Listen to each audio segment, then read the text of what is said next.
మీరిప్పుడు చూస్తుంది మన హైదరాబాద్‌కి దగ్గరలో ఉన్న ఒక శక్తివంతమైన శివాలయాన్ని.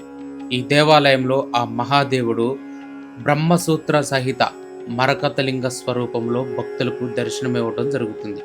ఈ దేవాలయంలోకి అడుగుపెట్టి ఈ స్వామివారిని దర్శిస్తే మన జీవితాల్లో తప్పనిసరిగా మార్పొస్తుందని భక్తులు ప్రగాఢంగా విశ్వసించడం జరుగుతుంది.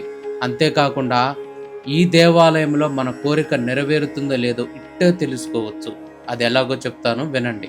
ఈ దేవాలయంలో ఉన్న కాలభైరవుడికి మనస్ఫూర్తిగా నమస్కారం చేసుకొని మన మనసులో ఉన్న కోరికను స్వామివారికి విన్నవించుకోవాలి.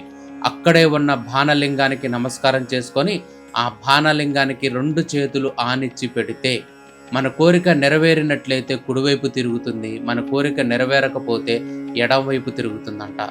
ఇలా కుడివైపుకు తిరిగిన చాలామంది భక్తుల జీవితాల్లో వాళ్ళ కోరికలు నెరవేరాయి. అందుకోసమే ఈ దేవాలయానికి ప్రత్యేకంగా వచ్చి ఈ స్వామివారిని దర్శించుకొని కోరిక నెరవేరుతుందో లేదో ఈ విధంగా తెలుసుకోవటం జరుగుతుంది భక్తులు. ఈ ఆలయంలో ఉన్న మరో ప్రత్యేకత ఏంటంటే, ఈ ఆలయంలో ఉన్న ప్రత్యేకత భక్తులే స్వయంగా ఆ శివుడికి అభిషేకం చేసుకోవచ్చు. మన హైదరాబాద్కి అతి దగ్గరలో ఉన్న ఈ దేవాలయం శంకరపల్లి విలేజ్ లో ఉంటుంది. మీరందరూ కూడా వెళ్ళి ఈ స్వామివారిని దర్శించుకోండి.